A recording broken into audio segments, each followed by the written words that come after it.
बिस्मिल्लाहिर्रहमानिर्रहीम। नाज़रीन, मैं हूं जावेद बलोच और उम्मीद है आप लोग खैरियत से होंगे। बिजली के बढ़ते हुए बिल और जो माशी बहरान है वो उससे अवाम किस तरह मसाइल का शिकार है, इस पर बात करने जा रहे हैं। और फिर हम बात करेंगे कि हुकूमत जो है वो बार बार ये ऐलान करती है कि रिलीफ मिल रहा है, अवाम को रिलीफ दिया जा रहा है, लेकिन बिजली की कीमतें जो हैं वो आसमान पे पहुंच चुकी हैं और अब आवाम की बस हो चुकी है। हर बंदा ये कह रहा है कि वो बिजली के बिल कैसे पूरे करेगा और इतने टैक्सेस जो हैं वो बिजली के बिलों पर किस तरह पूरे किए जाएंगे, आवाम की जेबों से कैसे निकाले जाएगा। और आवाम जो कि बिजली इस्तेमाल भी नहीं कर रही और ये कहती है कि बिजली आती नहीं है, लेकिन बिल जो है वो लाखों रुपए जो है वो आ जाते हैं। गो के हुकूमत ने सोलर जो है पैनल देने का भी ऐलान किया 200 यूनिट पे और बाकी यूनिटों पे, लेकिन ये मसले का हल नहीं है। एक तरफ तो हुकूमत कह रही है कि हमारी बड़ी कामयाबी है कि हमने IMF के साथ एग्रीमेंट जो है वो कर लिया है, उससे जो है वो इतने अरब डॉलर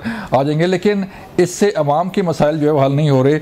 अभी ये कहा जा रहा है कि जो बिजली की कीमतें बढ़ी हैं वो भी IMF की डिमांड थी और डू मोर की डिमांड जो है वो पूरी करते करते शायद अवाम का कुछ उम्र निकल जाए। इस पर बात करने जा रहे हैं। हमारे साथ मौजूद होंगे डॉक्टर खकान नजीब साहब, माहिर माशियात हैं, उनसे बात करेंगे। अरशद अब्बासी साहब हमारे साथ होंगे, एनर्जी एक्सपर्ट हैं, और अली खिजर साहब एनर्जी एक्सपर्ट हैं, उनसे बात करेंगे। आप सब लोगों का शुक्रिया, आपने वक्त दिया। डॉक्टर खकान साहब, आप बताइएगा सर, जो एक तरफ तो माशी बहरान है और दूसरी तरफ जो है एनर्जी क्राइसिस बढ़ता जा रहा है, बिजली आती नहीं है, आती है तो बिल इतने आ रहे हैं कि अवाम की जो है बस हो चुकी है। क्या हल क्या है सर इसका? पहली तो ये बात है कि इस वक्त मुल्क को बगैर IMF के चलाना जो है वो प्रूडेंट पॉलिसी नहीं है। IMF engagement is a must. और पाकिस्तान अगर गो बैक 6-7 मंथ्स जब IMF का प्रोग्राम नहीं हुआ था लास्ट ईयर, इनफैक्ट जून 2023 में तो ज़र मुबादला के ज़खायर 4 अरब डॉलर से नीचे चले गए थे। जो इन्फ्लेशन थी वो 38% पे थी उस मंथ की, मई 2023 की, और करंट अकाउंट का खसारा जो था वो भी अनकंफर्टेबल लेवल पे था। एंगेजमेंट होती है फंड से तो एक मैक्रो स्टेबिलिटी सी है। जो करंट प्रोग्राम है वो इस मैक्रो स्टेबिलिटी को मेरे ख्याल में सीमेंट कर देगा। बट मैं फिर कहता हूँ कि country authorities have to do a lot of hard work to ensure कि प्रोग्राम अलाइंड हो how they want the economy to behave in the next 3 years। अगर आप IMF की प्रेस रिलीज पढ़ेंगे तो आपको ये जो सारी टैक्सेशन की गुफ्तगू है ना पाकिस्तान में, ये क्लियर हो जाएगी।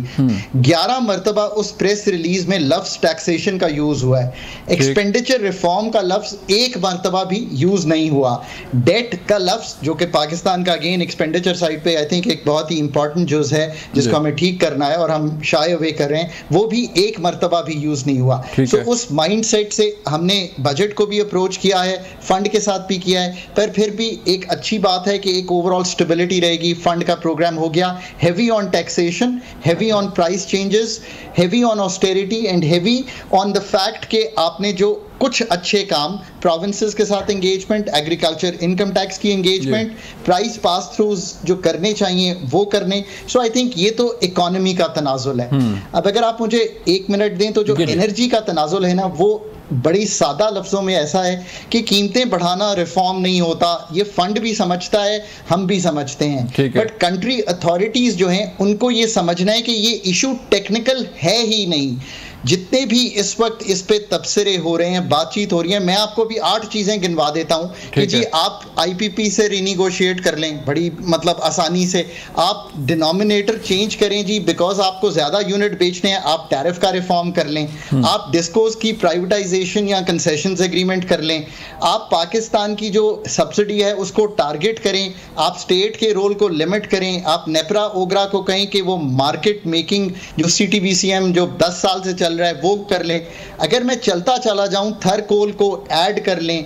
ये सारे टेक्निकल सॉल्यूशंस हैं, ये आसान जी ये आसान है कहने, but let me tell you what the real issue is. देखिए रियल इशू ये है कि जो वर्ल्ड बैंक और मल्टीलैटरल्स ने आज से 25 साल पहले शुरू किया था ना कि हम वापडा को तोड़ेंगे, मकसद ये था कि एक प्राइवेट मार्केट क्रिएट हो जाएगी।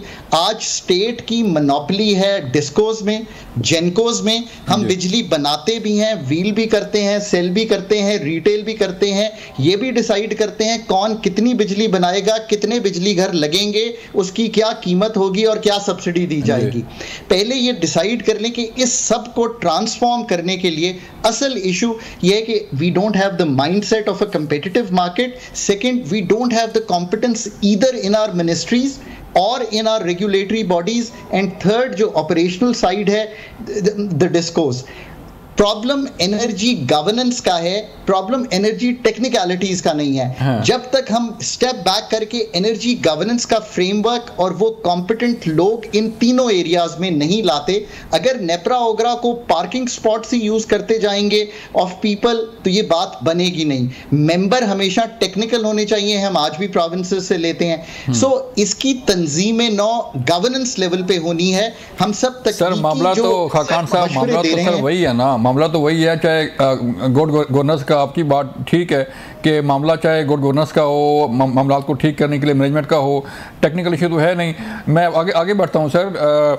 अली खिज़र साहब आप बताइएगा सर कि वाकई खाकान साहब जैसे फरमा रहे हैं कि ये टेक्निकल इशू नहीं है, ये मैनेजमेंट का इशू है और गवर्नेंस का इशू है। अगर जारी बात है जब गवर्नमेंट डिसाइड करेगी कि बिजली कितनी बननी है, किसने कितना करना है, तो किसने कितना करना है, तो फिर कंपनियां जारी बात है जब नहीं होंगी अपने उस पर, तो कैसे मामला चलेंगे। और बहरान सर मुझे बताइए कि बहरान का हल यही है कि कीमतें बढ़ा दी जाएँ और बहरान जो है हल हो जाए।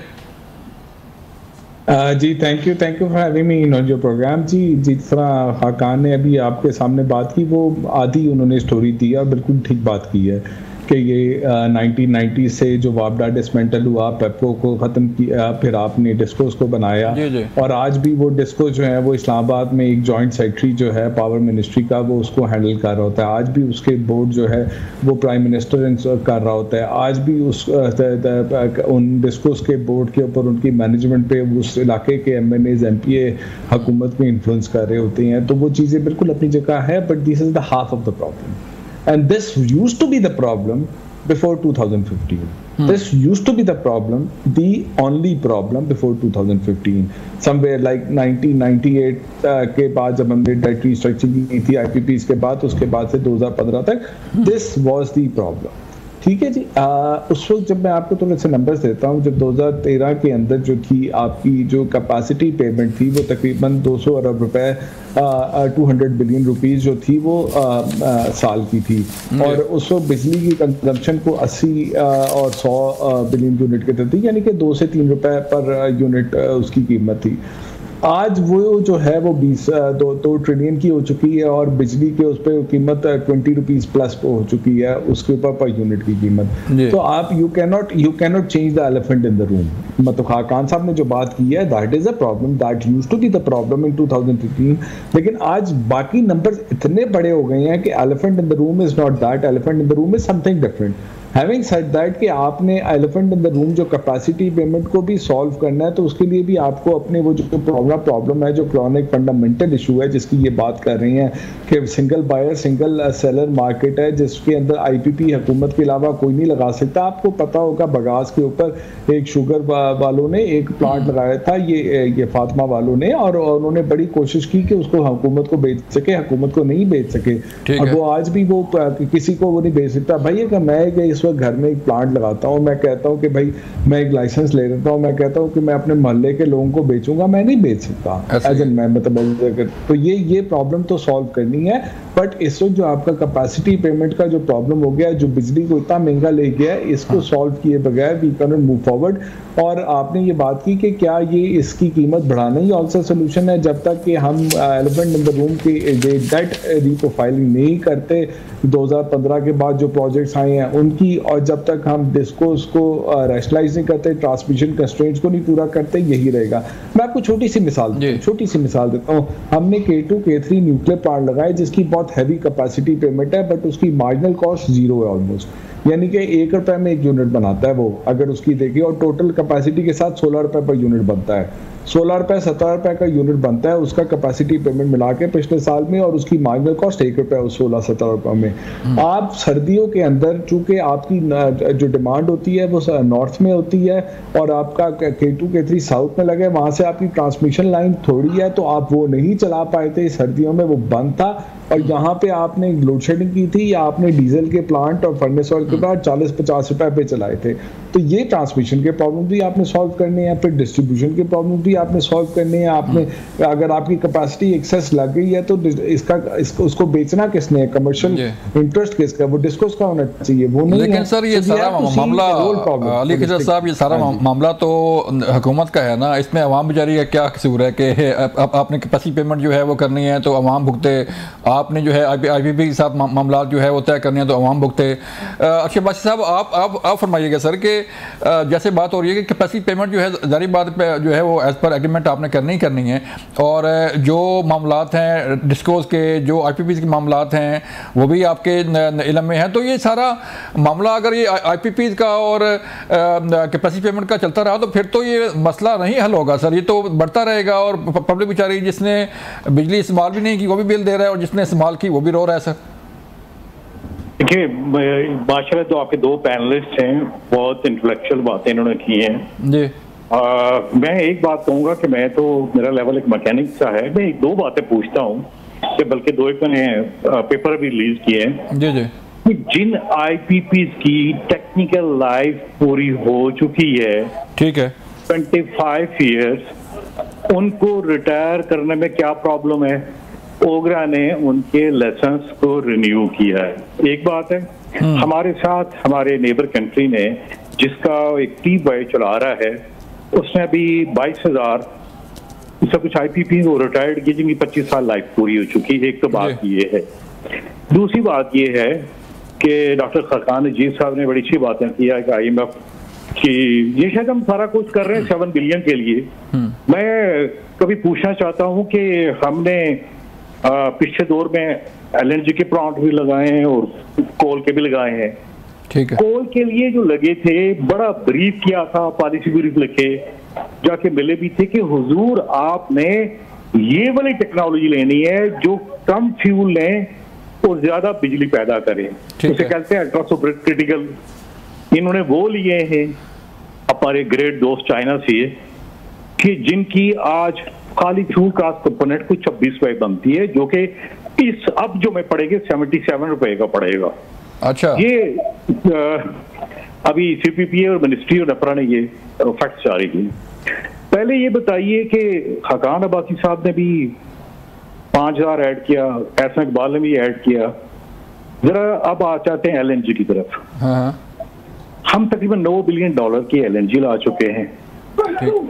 4 बिलियन के हमारे पावर प्लांट लगे हैं, वो नाम गिवाना मुनासिब नहीं है यहाँ पे। $2 बिलियन की हमारा इसका सक्योर्ड डेट है। ये 15 बिलियन हुआ। खाकान जी सब बड़े अच्छे काम में। मैं इनसे पूछूं कि हमने ये सब कुछ करके क्या हमारी GDP बढ़ गई थी? हमने क्या किया? हमने क्या तीर मार लिया कि इसके लिए हमें $7 बिलियन के लिए IMF से जाके नाक रगड़नी पड़ गई है जी।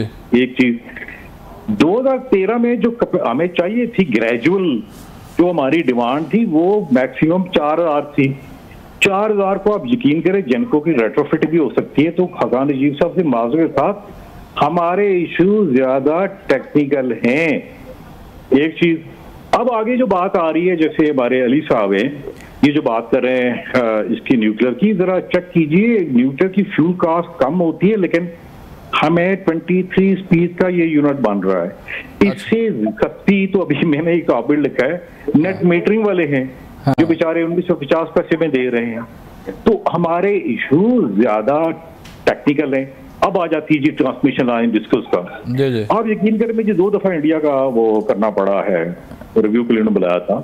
आपको पता है कि जम्मू एंड कश्मीर में लाइन लॉसेस तकरीबन 54% है, ठीक है। बिहार में 44% है। लेकिन एक काम उनका है, उनकी भी एवरेज अराउंड यही बनती है 19-20। उनका है कि सस्ती बिजली, ये कैपेसिटी पेमेंट वाला इशू नहीं है वहां पे।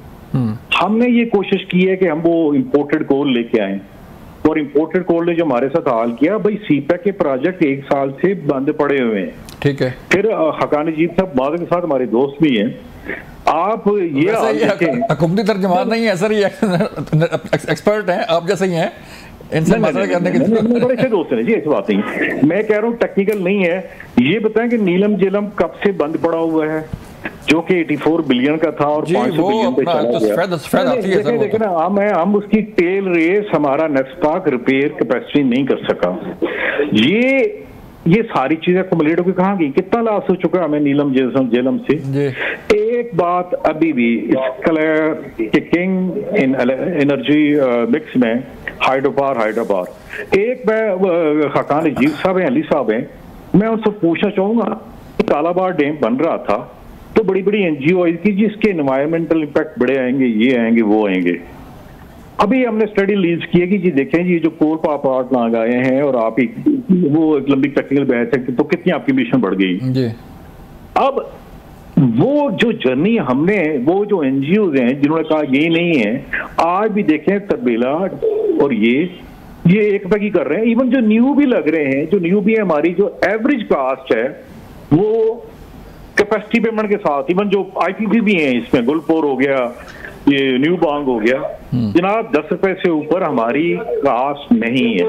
तो हमने देखनी है, हमने बड़ी चीजें हम हकान अजीज सब भी देखते हैं, सीखते हैं कि यार एक्चुअली इशू है कास्ट बिजली कितने की पड़ी। अब आप अली साहब, ये मोस्ट प्रॉबली कराची के हैं, अली साहब आप मुझे बताइए कि वहां पे टिपाल है, वहां पे गोले मद है, जरा पता करें कि बिजली कितने की बन रही है। और वहां पे बिन कासम है जो 92 का वो प्लांट है। मेरे ख्याल में दुनिया में इससे ज्यादा महंगी बिजली पैदा करने वाला कोई भी नहीं है। मैं एक बात से इनकी बड़ी जबरदस्त इत्तेफाक करता हूँ कि नेपरा कोरोग्रा एक पार्किंग लॉट है रिटायर्ड ब्यूरोक्रेट्स की। आप यकीन करें, जिस पूरी दुनिया में, शायद किसी अफ्रीकन कंट्री में भी नहीं है कि 26% एफिशिएंसी के ऊपर उन्होंने इसके लाइसेंस को और एक्सटेंड कर दिया है। अब आप अली साहब से भी बात कहूंगा, अली साहब हमने जनाब बाजवा को एक लेटर है, किसको हमने ब्रीफ रिपोर्ट भेजी कि कराची में हमारी वहां पे सरप्लस कैपेसिटी है, यानी आपको पता है कि बिजली इस्तेमाल नहीं हो रही। कराची में कम से कम मेरे ख्याल में अभी सरप्लस भी है 4000 मेगावाट की है। महंगी बिजली बना के गुलेमद, टिपाल, बिन कासम वन से वो तकसीम कर रहे हैं, सब्सिडी ले रहे हैं 167। एक पॉइंट, हदको कोल वहां पे पूछे वो कितने पे चल रहा है, हदको वो कितने पे चल रहा है, सॉरी जो ऑयल है, और अभी वहां पे 3 के नॉब के प्रोजेक्ट लगे। यार एक पहले एक टेक्निकली है कि एक आपकी ग्रिड नहीं है, यूनिफॉर्म ग्रिड नहीं, सीपीपी अलग है और के इलेक्ट्रिक अलग है। चलें पूछते हैं, ये जो बातें हैं इस तरह हैं। हमारे जो हकान अजीज साहब बड़े अच्छे मोहतरम आदमी हैं, इन्हें भी ये भी कहा दूं कि भाई आप समझते हैं कि हम बहुत बड़े टेक्निकल चैंपियन हैं। हम मुझसे पूछें, मैं फाउंडर हूँ एनर्जी एक्सलेंस सेंटर का नस्ट में और यूटी पेशावर में 2011 में किया। जी चलें अबाई साहब, मुझे एक ब्रेक से लेनी है। अबाई साहब मुझे एक ब्रेक लेनी है, ब्रेक से दोबारा वापस आते हैं, फिर पूछते हैं खाकान साहब से भी, अली साहब पूछते हैं कि इसका आखिर ये जो पॉइंट आपने उठाए हैं इसका हल क्या है। मिलते हैं ब्रेक के बाद। वेलकम बैक नाजरीन। हम बात कर रहे थे कि एनर्जी क्राइसिस जो है वो क्यों बढ़ता जा रहा है। खाकान साहब, मैं आपकी तरफ से आऊँगा। मेरे दोनों पैनलिस्ट ने सवाल उठाए हैं, आपकी तरफ ही सवाल बनते हैं कि एक तो जो आईपीपी जो अपनी मुद्दत पूरी कर चुकी हैं, उनका जो है वो न क्यों रिन्यू किया गया, फिर एग्रीमेंट ओगरा ने क्यों किया, ये बड़ा इंपॉर्टेंट सवाल है। और फिर जो आपके हबको और बिन कासम और बाकी जो ऐसे जो है वो जहाँ से बिजली महंगी, इतनी महंगी जो है वो बन रही है, उन्हें क्यों नहीं उस पर गौर किया जा रहा। तो ये वो सवाल हैं सर जो जिसका नेचुरली हुकूमत ने जो है जवाब देना है, लेकिन आप एनर्जी एक्सपर्ट हैं, माशी सूरत हाल की आपकी नज़र है, तो क्या हल क्या है इसका, इस सारी सूरत हाल का? जी देखिए, ये तो बात बेहतर हुकूमत ही बता सकती है, पावर मिनिस्ट्री बता सकती है या रेगुलेटर बता सकता है। जी। मैं तो फिर कि वो उन्होंने क्यों रिन्यू किए या क्यों एक्सटेंशंस हुई, again all these technical issues have to be solved at a policy level, वो मिनिस्ट्री ने करने हैं। मैं आज भी यही समझता हूँ कि जितनी कॉम्पिटेंस मिनिस्ट्री में बिल्ड करेंगे उतने ही बदतदरीज ये इश्यूज ना फायर फाइटिंग बेसिस पे बल्कि लॉन्गर टर्म बेसिस पे हल होंगे। इसमें भी कोई शक नहीं है कि इस वक्त capacity payment is the other side. अगर मैं अपनी कॉन्वर्सेशन को कंटिन्यू करता तो मैं ज़रूर यही कहता कि उसको भी देखना चाहिए, और उसकी जो डेट रीप्रोफाइलिंग है, ये तो मैं बहुत अरसे से कह रहा हूँ, I mean I been saying this for ages. ना सिर्फ IPPs की डेट रीप्रोफाइलिंग, पाकिस्तान की एक्सटर्नल और इंटरनल डेट दोनों की रीप्रोफाइलिंग होने वाली है, वरना जिस ऑस्टेरिटी से मुल्क को गुजारना पड़ेगा या गुजर रहा है, जिस तरह के हमें कट्स लगाने पड़ेंगे वो बहुत मुश्किल होगा, या नए टैक्सेस लाने पड़ेंगे। सो वो ये काम अगेन, तो इसको आपको फाइनेंस डिवीजन में एक कैपेसिटी बिल्ड करनी पड़ेगी। मैंने कतई तौर पे ये नहीं कहा कि ये टेक्निकल इश्यूज नहीं है, बात ये है कि टेक्निकल इश्यूज आर मैनिफेस्टेशन के आपकी कैपेसिटी टू सॉल्व क्या है। अब ये जो एनर्जी रेगुलेटर है, मतलब मेरे ख्याल में एक एनर्जी रेगुलेटर होना चाहिए, मिनिस्ट्री ऑफ एनर्जी एक होनी चाहिए, डिस्कोस की कंसेशन एग्रीमेंट्स हों। कोई डिस्कोस 25 साल से हमारी प्राइवेटाइजेशन लिस्ट पे हैं। Again it's not only a political issue, ये मेरी दानिस्त में ज़रूर पॉलिटिकल इश्यूज हैं, बट ये capacity to privatize is also an issue. जहाँ तक हमारी बाकी चीज़ों का ताल्लुक है, जो हमारी ओवरऑल एनर्जी को सोच है, वो सोच पहले तब्दील करनी पड़ेगी ना। क्यों आप 10,000 मेगावाट पे ड्रॉप करते हैं विंटर में और फिर आप 26,000 पे, ये एक अनैमली है। अगर आप इसी को हल नहीं कर पाए, क्या आपको सिंगल सोर्स ऑफ एनर्जी पे जाना चाहिए था? क्या आपको अमीरों की गैस काट देनी चाहिए थी? Again these are the hard core issues जो डिबेट होनी चाहिए हमारी मिनिस्ट्रीज़ में, और उन्हीं मिनिस्ट्रीज़ ने, चाहे वो अरशद साहब को रख लें, अली को रख लें, जो समझते हैं, वो जो एक्सपर्ट इनको हल कर सकते हैं। सो कतई तौर पे ये नहीं कहा जा सकता कि ये टेक्निकल नहीं है, मैं तो कहता हूँ, बट इसके बिहाइंड जाना पड़ेगा। ये आसान बात है कहना कि हम ये सब काम कर लें, that is the easier part to say, but the harder part is who and what is the design to do it.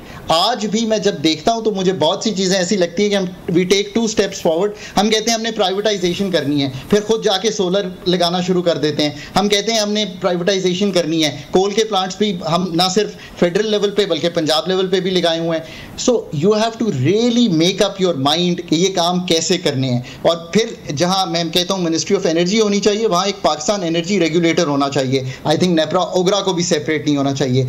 ये सारा इतना थिंकिंग प्रोसेस है। मैं बार बार कहता हूँ कि थिंकिंग अपनी आउटसोर्स ना करें।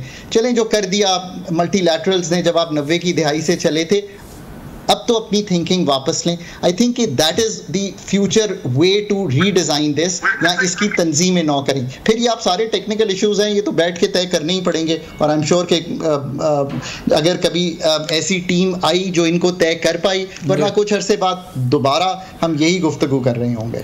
लेकिन खाकान साहब देखें ना, आपका चलें जो है वो $7 अरब का भी एग्रीमेंट हो गया, आपकी स्टॉक एक्सचेंज भी है ऊपर चली गई, लेकिन इसका सारा जो बेनिफिट है वो आवाम तक तो पहुंचना चाहिए ना। देखिए, एक बात हम आसानी से समझें, हम 24वें फंड के प्रोग्राम के साथ एंगेज हो रहे हैं। ये भी एक पाकिस्तान मिसनोमर है। पाकिस्तान ने अपने ये जो प्रोग्राम किए हैं, इसमें से ज़िंदगी में एक एक्सटेंडेड फंड फैसिलिटी ख़त्म की है, और वो 13-16 की है। और ये बात मुझे इसलिए मालूम है कि मैं उस कोर टीम का पार्ट था जिसने उस प्रोग्राम को रन किया, प्रोफेशनली रन किया। और मैं बार बार कहता हूँ कि that program was not run in a manner which was not professional from Pakistan side। हम बहुत सी जगहों पे बहुत से लोग ऐसे लाए थे, मैं खुद उस टीम का पार्ट था, जिन्होंने प्रोफेशनली मॉडल किया चीज़ों को पाकिस्तान में। सो अगर IMF के रिफॉर्म्स जो आपके साथ तय होते हैं वो ठीक भी हैं, तो आपने उनको भी कभी पूरा नहीं किया। आप अभी चले जाइए 2023 मई जून 8-9 रिव्यू हुए थे, आप अगेन प्रोग्राम आधा छोड़ के वापस आ गए। और जब चलता था, फिर बीच में इवन आई थिंक PTI के टाइम में ब्रेक हुआ, फिर एक PDM आई, उन्होंने चलाया, फिर टूट गया। This is our approach to leading these things. अब भी IMF के पास जाना इसलिए नागुज़ीर है। मैं फिर लोगों को समझाता हूँ, 22-25 अरब डॉलर आपको सालाना के तौर पे रीप्रोफाइलिंग में वर्ल्ड बैंक मल्टीलैटरल से लेने हैं, कमर्शियल वापसी करनी है। ये फंड के बगैर ट्रस्ट मी 1% भी आपको कोई देने को तैयार नहीं है। सही है। चलें, कोई भी अगर ये सोच भी रखेगा ना, तो ये मुमकिन नहीं होगा पाकिस्तान के। चलें, अली खजर साहब, आप सर बताइए कि एक तो मामला है कैपेसिटी चार्जेस का, बिजली हम इस्तेमाल करें ना करें वो हमने पे करना ही करना है। कहा जाता है कि जो हमारी डिमांड है उससे बढ़ के भी बिजली पैदा हो तो हमने पे करना ही है। बिजली कम हो, लाइन लॉसेज हो, लेकिन आवाम को जो है वो जो रगड़ा उन्होंने देना है, हुकूमत ने वो देना ही देना है, आवाम ने बिल देना ही देना है। अगर कोई सोर्स नहीं है कि वो जैसे सोलर पैनल हैं उस पर चले जाएं, या विंड एनर्जी है उस पर चले जाएं, या बाकी जो सोर्स हैं उस पर चले जाएं। जी बिल्कुल, आप की बात यह है कि हमें दूसरे सोर्सेज पे जाना चाहिए, और आहिस्ता आहिस्ता हम जा भी रहे हैं। और बट आपको एक चीज़ का होता है कि कई चीज़ होती है एनर्जी के अंदर, एक बेस लोड होता है, बेस लोड होता है जो आपको हर वक्त बिजली प्रोवाइड कर रहा होता है। ठीक है। जैसे कि ये जो थर्मल पावर प्लांट होते हैं, चाहे वो गैस पे हो, न्यूक्लियर प्लांट है, या कोयले पे हो, या फर्नेस ऑयल पे हो, ये बेस लोड होते हैं, पूरा साल चल सकते हैं एक ही रेट के ऊपर। तो ये बड़ा इंपॉर्टेंट फैक्टर है। अगर हम विंड करते हैं और सोलर करते हैं तो वो साइक्लिकल होते हैं। जब आपका सूरज आ रहा होगा उसको वो बिजली बनाएगा, जब विंड, जब हवा चल रही होगी फिर बनाएगा। फिर उसको ये है कि जहाँ पे सूरज है या यहाँ पे हवा का कॉरिडोर है वहाँ पे आपने बिजली बनानी है और फिर उसको लेके उसको ग्रिड पे लेके जाना है। फिर इसकी फ्लक्चुएशन के लिए वो बड़ी ज़्यादा इन्वेस्टमेंट चाहिए होती है, ट्रांसमिशन की और उसकी डिस्ट्रीब्यूशन की। तो वो एक टेक्निकल इशूज आ जाते हैं उसमें। हाइडल भी आप देखें, सर्दियों में हाइडल नहीं मिलता, बिल्कुल बीच में बंद हो जाता है 1-2 महीने के लिए, समर में आपको मिल रहा होता है। तो आपको एक certain amount of base load होना चाहिए और सर्टेन अमाउंट ऑफ आपके रिन्यूएबल्स और जो आपके साइक्लिकल वो हैं होने चाहिए। तो इसको ये है कि बिल्कुल ये जो आपके रिन्यूएबल्स हैं इनको ऐड करना चाहिए, but we have to have certain base load as well. हमारे मुल्क में ऑलरेडी बहुत ज़्यादा बेस लोड आ चुका हुआ है, जैसे हमने बहुत ज़्यादा कोयले के, गैस के और न्यूक्लियर के प्लांट्स लगा दिए हैं। तो अब हमें अगले कुछ सालों में हमारी पूरी कॉन्सेंट्रेशन ये होनी चाहिए कि हम जो है ये रिन्यूएबल्स पे जाएं और ज़्यादा से ज़्यादा सोलर करें। अच्छा, सोलर जो बेस्ट परफॉर्म करता है वो माइक्रो ग्रिडिंग में करता है, जो लोगों के घरों पे लगता है, जो लोगों के दफ्तरों पे लगता है और उसके अलावा जो फैक्ट्रीज पे लगता है। तो ये मेरे ख्याल में ये बहुत ज़्यादा तरीज बढ़ेगा और माइक्रो ग्रिडिंग होगी और लोग ग्रिड से निकलते जाएंगे। और इसके लिए हुकूमत को कुछ जरने की जरूरत नहीं है, प्राइवेट सेक्टर खुद ही करता रहेगा और ये होता रहेगा। और दूसरी बात ये कि थोड़ा सा वो पीछे किसी एक साहब ने आपके वो सवाल पूछे थे 2-3, तो भाई वो आप तो ऐसे मुझे वो कह रहे थे कि मैं तपाल की बात करूँ। आप जरा 2019 का मेरा एक आर्टिकल है, आपको मैं अभी, आप उसकी हेडिंग है जाके पढ़े, say no to imported fuel power, ये 2 मई 2019 को हुआ है। उसमें ये तपाल एनर्जी और इनके ऊपर ये मैंने मेरा कमेंट है वो पढ़ लीजिए पहले। आप बात करने से पहले सोच लिया करें कि दूसरा क्या कह रहा होता है। और दूसरी बात कि कोई उसको डिफेंड नहीं कर रहा कि तपाल, बिल्कुल मेरे ख्याल में तपाल और ये जो है इनके आईपीपी एक्सटेंड नहीं होने चाहिए थे। इन्होंने बिजली बनानी है तो गवर्नमेंट को, कैप्को का आईपीपी 2025 तक एक्सटेंड हुआ है, वो उसको दोबारा एक्सटेंड करने की बात हो रही है। ये पैसे लगते हैं, ये ग्रीसिंग होती है, ये कौन खाता है पैसे, कौन नहीं लेता, कौन इस पे करता है, ये तो आप इन्वेस्टिगेट करें और बताएं कि ये क्या होता है।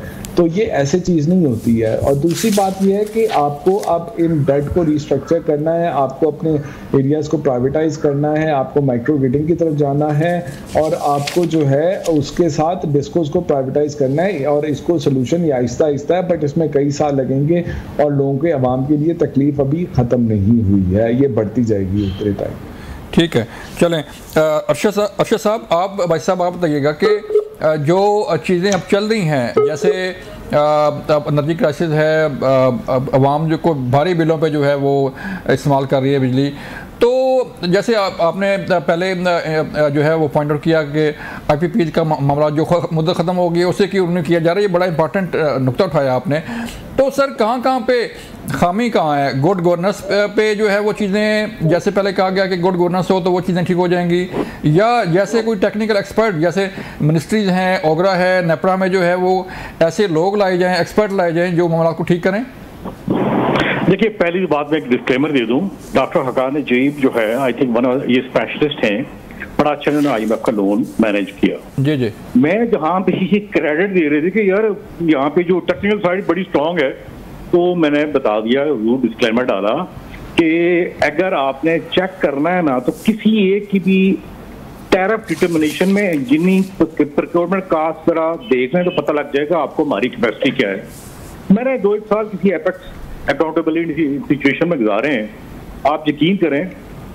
मैं I love to meet हकान Najeeb, मैं सोच ही सकता है बंदा कहता आप आए कैसे हैं। असल इशू जो प्रॉब्लम है, मैं इनसे ये भी कहूँगा, ये नहीं कि आप रेगुलेटर 2 कर दें 3 कर दें, ये बात उनकी ठीक है, अमेरिका में एक ही रेगुलेटर है, इंडिया में तो उनके नेपरा तो हर स्टेट का अपना है। Issue it's not a system, it's a people वो मैटर। ये जो उनकी बात बड़ी जबरदस्ती है, बंदे कौन से वहां पे लेके आते हैं, जरा सुनिए। नेपरा एक्ट में तब्दील चेंजिंग हुई 4 दफा, 3 दफा इसलिए हुई है कि जो चेयरमैन लाना था उसके लिए नेपरा एक्ट में तब्दीली की गई, ये भी बात है। अब दूसरा कली साहब ने कहा, हुजूर मैंने आपका आर्टिकल नहीं पढ़ा, आप माइंड ना कीजिए, मैंने ये नाराज होइएगा इनसे, कहिए ये बात मैं ये कर रहा हूं कि एक यूनिफॉर्म एक सिंगल सिस्टम नहीं है। मेरिट, अच्छा चलिए मैं बताऊं, यहाँ पे तो मेरिट ऑर्डर भी नहीं चलते। किसका प्लांट कैसे चल रहा है वो किसी को नहीं पता। हाँ अलबत्ता एक बात मैं कहूंगा अली साहब को, अली साहब दुनिया में वो सिर्फ कंट्रीज है, नॉर्वे है, भूटान है, जहाँ पे 99% हाइड्रो है, क्योंकि सर्दियों में आपकी एक्चुअली डिमांड भी कम हो जाती है। ये मॉडल हमने इनको बना के दिया कि यार देखो कितना जबरदस्त है, ये आप कर लो ऐसे, लेकिन इन्होंने नहीं किया। हाँ। लेकिन एक मैं बताऊं, ये जो समझ रहे हैं ना कि हमारी मिथ है जी विंड कितना है, मेरे ख्याल में विंड का टैरिफ अभी हमें जो पड़ रहा है हमारी गलत ईपीसी कास्ट में 32 रुपीज पड़ेगा अभी, अगर आप कहें तो मैं डिस्प्ले कर दें। ठीक है। ये नपरा टीपीपी और मिनिस्ट्री खुद किया गया, मैं अगला साल इतना पड़ेगा। सोलर की बात किया इनकी, बिल्कुल ठीक है, सोलर बेस लोड नहीं ले सकते, लेकिन कम्बिनेशन कि बोर्ड के साथ बहुत कुछ हो सकता है। असल मसला ये नहीं कि हम एक दूसरे से यहाँ बहस करें, हम तीनों बड़ी दोनों बंदे पब्लिक सुन रही है, उसका सोल्यूशन जो है वो निकलना चाहिए ना सर। सोल्यूशन ये है कि भाई किसको बात करें, हम किसको सुना रहे हैं। मुझे ऐसे लगता है कि आप काश ये प्रोग्राम कराते किसी मंदिर में, हम भगवान के सामने बैठ के बातें करते हैं, वापस आ जाते भगवान को बताए बात ये देखिए, पता उनको भी होता है कि क्या हो रहा है। हाँ जो सुन रहे हैं वो पता है सर। नहीं पता उनको भी है, लेकिन मसला वो कहते हैं मुंह लगी छुट्टी नहीं है। ये कोई नरेंद्र मोदी नहीं आया, ना कोई गुलबाशन ने आके बेचारे ने ये काम किया, और ना नेतन्याहू ने किया, ये हमने अपने हाथों से किए हुए हैं। मुझे बहुत सारे बोर्डों का फैसले जो है वो इत्तेफाक हुआ है। मैं फरहान अजीब को कहूंगा बिल्कुल ही ठीक बात करते हैं। कभी आप जरा उनको वहां पे देखें भाई, इवन हमारे नेक्स्ट को आपको पता लगा पाकिस्तान में टैरिफ डिटर्मिनेशन के लिए एक बंदा नहीं है, तो फिर चक्की साहब ने कहा जी आप जरा सब कुछ दिखा दें। यार अब इनको सिखाऊं बूढ़े तोतों को, तो इश्यूज कमिटमेंट के हैं। आप यकीन करें, मैं आपको बताऊंगे, मैं आई एम नॉट 60 ईयर्स, मैं जिंदगी में एक बात पे पहुंच रहा हूँ, कमिटमेंट एंड विल, ये चीजें हैं। वरना प्राइवेट सेक्टर में देखे ना ये क्या किया लोगों ने। अब आपके साथ एक और जुल्म देखें, आप एक डिजास्टर होने लगा है। ये अली डॉक्टर फरहान अजीब मुझसे करेंगे इत्तेफाक, हर महीने 10% लोग ग्रिड से निकल रहे हैं ये, और पता कितना एक अनपढ़ आदमी अपनी बीवी का जेवर बेच के, माग में बेच के वो सुरा लगा रहा, कितना जबरदस्त वो अपनी एनर्जी मैनेज कर रहा है। लेकिन ये जो बंदे बैठे हुए यहाँ पे, मेरा ख्याल है कि हम सब ने गलतियां की हुई हैं। मैंने शायद कम की, हमारे 2 पार्टिसिपेंट ज्यादा की, हमें ये सजा मिल रही है हमारे ऊपर। आप यकीन करें, कोई इंटरनेशनल इनकी रिव्यू करे, हमने कई दफे इनकी रिव्यू भी किए, हम वो बातें पब्लिक नहीं कर सकते, क्या करेंगे। हमने अपने हाथों से काम किए हुए हैं। आप यकीन करें कि सोलर, ये देखें, ये क्या कैसे ये जो टैरिफ डिटर्मिनेशन करके दिया है, जरा चेक करें इन लोगों ने कि इंजीनियरिंग प्रोक्योरमेंट कास्ट क्या लगाई है। वही कोल पावर प्लांट चाइना ने बांग्लादेश में लगाए हैं, थाईलैंड, दुनिया भर में लगाए हैं। यार हमें वो कहते हैं deeper than Atlantic Ocean and higher than Mount Everest और स्वीटर देन हनी। हमारे दोस्तों हमारे साथ क्या किया? ये हमारे दोस्त का फॉल्ट नहीं था, ये हमारा काम था कि वो एक जोक है, उसका एंड यही होता है कि बंदा कच्चा लेके भाग जाता है, साइकिल लेके भाग जाता है। हमने ये काम किया। सही है। फैसले जो है, फैसले देखिए ये दो बंदे हैं, मैं कहता हूँ दोनों को बिठा दें।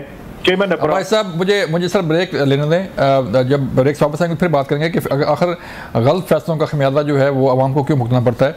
मिलते हैं ब्रेक के बाद। वेलकम बैक नाज़रीन। अभी बात हो रही थी कि फ़ैसले जो है वो ज़ाहिर बात है हुकूमत लेने होते हैं, चाहे कोई भी जमात हो हुकूमत में, उसने फ़ैसला करना होता है। IPP का फ़ैसला भी हुआ, जैसे डिस्को का फ़ैसला हो, बाकी जो लाइन नस्ल का फ़ैसला। अली साहब आप बताइएगा कि अभी जैसे जो है अब ऐसे बात कर रहे थे कि फ़ैसले तो हम नहीं करने हैं ना, फ़ैसले हमने बाहर से तो किसी नहीं आके फ़ैसले किए, तो किस हद तक जो है अब देखें ना, गवर्नमेंट जो सिटिंग गवर्नमेंट होती है उसकी ज़िम्मेदारी होती है कि वो अपने मुल्क को प्रोटेक्ट करे, अपनी आवाम को प्रोटेक्ट करे, अपने जो मुफादात हैं मुल्क के वो उनको देखे। तो किस तरह ये फ़ैसले जो है वो किस तरह मैटर करते हैं सर, जो जैसे हम भुगत रहे हैं, तो इसका कोई ना कोई तो ज़िम्मेदार होगा ना सर? जी बिल्कुल। अब इसके जिम्मेदार जो उस वक्त लोग थे जिन्होंने ये फैसले किए, उस वक्त जो 15 से 18 के दरमियान जो नेपरा के चेयरमैन थे, जो उस वक्त एनर्जी मिनिस्टर थे, जो उस वक्त प्राइम मिनिस्टर थे, जो उस वक्त फाइनेंस मिनिस्टर थे, उस वक्त की जो हुकूमत थी, उनसे पूछें कि जब चाइना के साथ वो गए थे, जब आपने K2 K3 ये पाकिस्तान एटॉमिक कमीशन के साथ न्यूक्लियर प्लांट, बहरहाल वो 20 रुपए के प्लांट है, 25 नहीं है, मैं भी थोड़ा गलत कर रहा था, मैंने चेक कर लिया उनको, 20 रुपए उसकी कॉस्ट है। वो न्यूक्लियर आपके प्लांट आ रहे थे, आपकी हाइडल भी आप पे काम कर रहे थे, फिर आप 2 RLNG के प्रोजेक्ट जो है हुकूमत पाकिस्तान खुद लगा रहे, हुकूमत पंजाब 3 प्रोजेक्ट हुकूमत पाकिस्तान और पंजाब लगा चुकी थी। उसके बाद जब CPEC में गए तो CPEC में उन्होंने कहा कि जी हम पाकिस्तान में आना चाहते हैं कि चाइना अपना वो एक कॉरिडोर बनाना चाहता है, वो पुराना जी वो सिल्क रूट रिवाइव करना चाहता है, तो उन्होंने कहा कि जी बदले में आप हमारे एनर्जी के प्रोजेक्ट लगा दें, कुछ को कर दिया। और उन्होंने चाइनीज ने कहा कि भाई ये वायबल नहीं है, खासतौर पे ये साहिवाल के अंदर जो कोल पावर प्लांट लगा रहे हैं इंपोर्टेड बिल्कुल वायबल नहीं है, बाकी आपके ऑलरेडी इतने प्रोजेक्ट्स आ रहे हैं तो मेरे ख्याल में आपको नहीं करना चाहिए। उन्होंने कहा नहीं जी हमें तो चाहिए, हमें तो ये चाहिए, तो ठीक है लगा लें आप, आपकी कॉस्ट है। उन्होंने कहा कि फिर जरा हमें रिस्क का रिटर्न ज़्यादा दे दे, हमारा जो है उस पर जो है वो हमें साइनस और इंश्योरेंस देते हैं, ये करते हैं, तो ये तो हम लोगों ने लगाए। साहिवाल के अंदर कोल का प्लांट क्यों नहीं लगाया, ये हम अपने लोगों से पूछें, चाइना से क्यों पूछते हैं, बात जाके पूछें, आप अपने प्रोग्राम में करें। उस वक्त से जितने मिनिस्टर्स थे, उस वक्त जो नेपरा के चेयरमैन थे, उन सबको बुला के पूछे क्यों किए, मुझे पूछते क्यों, उनसे पूछे जाके, तो वो आपको बताएंगे क्यों किए, उनकी क्या रीजन थी, उनकी क्या रैशनल था। आज तो चीजें उल्टी पड़ रही हैं, हमें नहीं पता था इकोनॉमी ये फिर उनसे पूछे, कहते जी वो इकोनॉमी ने 8% 8 साल ग्रो करना था। भाई इस इकोनॉमी का आपको नहीं पता ये 8% 8 साल ग्रो कर सकती है, इसके स्ट्रक्चर इश्यूज आपको नहीं पता थे, आप इसमें कोई टैक्स तो लगाते नहीं, आप इसमें हर तरह के खर्चे तो उल्टे सीधे करते हैं। आपने 7th energy what 18th amendment करके इसका पूरा फिस्कल स्ट्रक्चर लॉपसाइडेड कर दिया। उसके बाद आप कहते हैं कि आप कह रहे थे कि अगले 15 साल ये 8% ग्रो करेगी, तो हम पावर प्रोजेक्ट लगाते रहते हैं 17% IPP पे। भाई बात ये थी कि उस वक्त चाइना ने मीटिंग में कहा था कि हम नहीं लगाना, उस वक्त के जो चीफ मिनिस्टर पंजाब थे, जो वक्त प्राइम मिनिस्टर, उनसे पूछे जाके, तो उन्होंने कहा था कि हर सूरत में लगेंगे एट एनी कॉस्ट, पूछे जाके उनसे। तो अली साहब ये जो मामला आता है लाइन लॉसेस का, कि जी लाइन लॉसेस हो गए, तो लाइन लॉसेस का खमियाजा भी जो है वो पब्लिक से भुगते हैं, उन पर भी जो है और बिलिंग करके जो है वो सारा पूरा किया जाता है। एक तो बताएं कि लाइन लॉसेस जो है इसका क्या हल है, और दूसरा सर ये जो चीज़ें चल रही हैं कि जो टैक्सेस हैं बिजली पे, आपका जो यूनिट है उस पर कई तरह के टैक्सेस, यानी कि मैं एक रिपोर्ट पढ़ रहा था कि 860 अरब रुपए जो है वो टैक्स जमा किया जा रहा है सिर्फ बिजली से, तो ये भी तो सर ज़्यादती है ना, आवाम से जुल्म है। देखिए टैक्स तो हर चीज़ पे ले रहे होते हैं, 18% GST आप हर चीज़ पे, दूध के डब्बे पे टैक्स देते हैं, बच्चे का दूध खरीदने जाए उस पर 18% GST टैक्स देते हैं, कोई भी चीज़ आप लेने जाएंगे उस पर 18% GST टैक्स दे रहे हैं। तो आप बिजली पे भी देंगे टैक्स, आप पेट्रोल खरीदने जाते हैं उस पर आप 60 रुपए का पेट्रोलियम लेवी हर 1 लीटर पे दे रहे होते हैं, तो बिजली पे भी टैक्स देंगे, बिजली पे भी उतना ही टैक्स है, कुछ ज़्यादा। ये अच्छा ये मिस नॉर्मल है कि बिजली पे ज़्यादा टैक्स है कि जी आपका बेस टैरिफ 30 रुपए का बनता है, तो 50-55 रुपए का जो आता है वो आपका आप टैक्स ले रहे हैं। This is a wrong assumption. उसमें एक क्रॉस सब्सिडी होती है कि जो भाई आप जो 200-300 यूनिट से को सस्ती बिजली दे रहे हैं वो हमारे पे लोड की जाती है। दूसरा आपने रेफरेंस प्राइसिंग ठीक नहीं की होती, उसमें क्वार्टरली टैरिफ एडजस्टमेंट आ रही होती है, उसमें फ्यूल प्राइस जो आपने रेफरेंस की होती है वो गलत आ रही होती है, वो आपकी फोकस गलत होती है, तो बिजली की कीमत टैक्सेस उतने नहीं है जितने लोग करते हैं। बड़ा टैक्सेस जब पाकिस्तान में हर चीज़ पे ज़्यादा टैक्स है और हर चीज़ पे टैक्स कम होना चाहिए, नेचुरली बिजली पे भी होना चाहिए। 18% GST उस मुल्क के अंदर 250 मिलियन का मुल्क जिसमें 40% people below the poverty line और जिसमें रिच और गरीब और अमीर के दरमियान एक बहुत बड़ा गैप है, उसमें 18% GST तो बहुत ही रिग्रेसिव है। ये GST तो आपका 8% से ऊपर नहीं होना चाहिए। जब आप ये टैक्सेस कम कर देंगे हर चीज़ पे, बिजली पे भी टैक्सेस कम हो जाएंगे। तो ये बिजली का इशू नहीं, ये टैक्सेस का ओवरऑल इशू है कि डायरेक्ट टैक्सेस हम रिटेलर से नहीं ले आते, हम रियल एस्टेट वाले से नहीं ले सकते, हम इससे नहीं ले सकते, उससे नहीं ले सकते, तो फिर हमने इनडायरेक्टली पूरी वहाँ पे लोड करना है, चाहे वो बिजली हो, मोबाइल फोन हो, चाहे वो आपका पेट्रोल हो, कोई भी चीज़ हो, पूरी वहाँ पे लोड हो। ठीक है, बस चलें आगे बढ़ते हैं सर। भाई साहब आप फरमाइए सर के ये जो चाइनीज़ IPP का मामला है, उनकी पेमेंट का मामला है, ये कहाँ तक जाएगा और कैसे इसको हल किया जाएगा, क्योंकि वो तो पेमेंट तो करनी ही है और पेमेंट अगर नहीं होगी तो फिर मामला जो है ख़राब होंगे। देखिए मेरे ख्याल में ये एक बात शुरू में बड़ी अच्छी डॉक्टर खाकान अजीब ने कही थी कि जो हम ये पाकिस्तान में इमोशनल हो जाते हैं कि IMF ये कर रहा है, IMF भाई फ्री लंच दुनिया में कहीं नहीं होता, हम बड़ी इमोशनल से कौम है। चाइना ने जो कहा वो ये सारे IPP मॉडल पे हुए थे। आप जरा देखें कि हमारी इवन 94 की पॉलिसी शायद बेहतर थी, उसमें प्लांट फैक्टर 60% था, अली साहब माइंड ना करें तो यहाँ हमने 85% दिया हुआ है। एक बात ये हमने हाथों से अपने जिसे कहते हैं ये किस्मत की लकीरें लिखी हैं। लेकिन एक बात जो अली साहब ने आपने अली साहब को पूछी है कि जो लाइन लॉसेस क्या है, तो मैं कभी कभी सोचता हूँ कि यार ये अच्छा मौका है कि मैं प्रमोट कहूँ कि पाकिस्तान में चाय को प्रमोट करें। वो इसलिए कि जो हमारे साथ नेबर कंट्री में टी बॉय है, ये जो टी बॉय ने जब गुजरात का चीफ मिनिस्टर था, आज भी उसकी एक एक चीज ऑनलाइन है वहां पे। आज इंडिया के हर चीज इसे कहते हैं स्मार्ट ग्रिड, उसने 4 साल से काम शुरू किया। आपके मोबाइल में आ जाता है कि आपकी बिजली की मोटर घर की कितना करंट ले रही है और तरबेला डैम से बिजली कितनी बनी है। लॉसेस क्लैरिटी में आते हैं।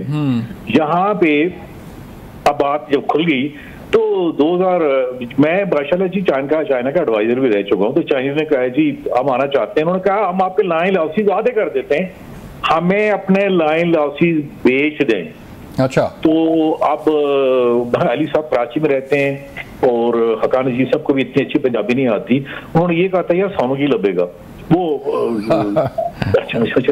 अब एक बात है, हम जो कहते हैं ना ये चोरी देखे, मुझे पता है ये लोग मैपिंग करेंगे। 2015-16 में लगातार पाकिस्तान में जितनी 1000 सब डिविजन की मैपिंग की है।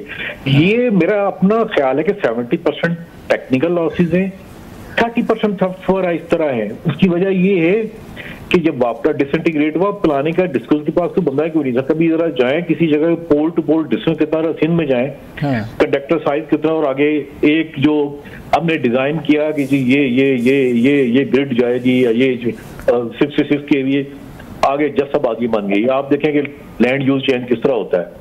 हमारा प्लानिंग से लेके हर चीज खराब हुई। इसे ठीक करने के लिए जो पहली शर्त है, वो पहली शर्त ये है कि आपने मामू भांजा और अपने फेवरेट, देखिए आपको आज चीमा फैसल वाडा और ऑन चौधरी को एक मतलब ऐसे जो बड़े मौजूद और बड़े बहुत पर इन्हें करना पड़ेगा यार, इन कामों में इंटरफेयर नहीं करना भाईजान, आपने काम नहीं करना। मैं इसलिए बात कर रहा हूँ, यही लोग जब इनका मेडिकल चेकअप होता है चाहे CMH में चाहे खान में, वहां best of the best doctor उसके पास जाते हैं, जो उसका जो मर्जी मजहब वो जगह जाते हैं। लेकिन when it comes to energy economy, ये दोनों साहिबान मुझसे वो इत्तेफाक करेंगे। हमारा फंडामेंटल इशू क्या है, साड़ा बंदा कौन है? लेकिन सर इसका कोई वे फॉरवर्ड तो होगा ना सर, कोई इसका हल भी तो है ना, कोई जो है वो हुकूमत को जो है वो जी one and only one merit और देखें हम उस मुल्क के मेरिट की बात कर रहे हैं जहां पे 90% मुसलमान हैं जो नमाजें पढ़ते हैं। वो उस बात पर नहीं जाते। जिस दिन ये मेरिट लेके आएंगे और जिस दिन कहेंगे हम ऐसे रहेंगे जैसे इस्राएली प्राइम मिनिस्टर जो मर्जी जालिम हो, करप्ट नहीं होता, मोदी पर्सनल करप्शन नहीं कर रहा। जब वो मॉडल ले आएंगे, देखें 24 घंटे के अंदर कैसे रिजल्ट जाहिर हों। सबसे पहला ये है, यहाँ से शुरुआत यहाँ से होगी। ये मेरे से नहीं होगी, किसी और से नहीं होगी, ना डॉक्टर हकान अजीब से, अली से। ये आज कमिटमेंट करें। कैसे हो सकता है कि 24 घंटे के अंदर रिजल्ट ना हो? कैसे हो सकता है कि जिनके पास परचेज एग्रीमेंट जो एग्जॉस्ट भी हो चुके हैं, खत्म भी हो चुके हैं और अभी तक चल रहे हैं, वो तो 2 घंटे में खत्म हो सकते हैं, बल्कि आधे सेकंड में उनको नेशनल पावर कंट्रोल सेंटर से डिस्कनेक्ट करना है। ये काम करने को कर सकते हैं। चलें अबाज साहब, सर टाइम खत्म हो गया मेरे प्रोग्राम का। अली साहब आपका शुक्रिया, खकान नजीर साहब आपका शुक्रिया, अबाज साहब आपका शुक्रिया। बात सिर्फ इतनी की है, जो भी बात कर रहे थे कि सिर्फ मेरिट और राइट मैन राइट जॉब वाला जो कॉन्सेप्ट है उस पर अमल दरामद किया जाए, कौन क्या कर रहा है उसको देखा जाए, तो फिर ही मसाइल हल हो सकते हैं। सारा बोझ आवाम पे डालना भी कोई मसले का हल नहीं है, ना ही इससे बुरान ख़त्म होगा। मुझे दें इजाज़त, अपना ख्याल रखिएगा, अल्लाह हाफिज़।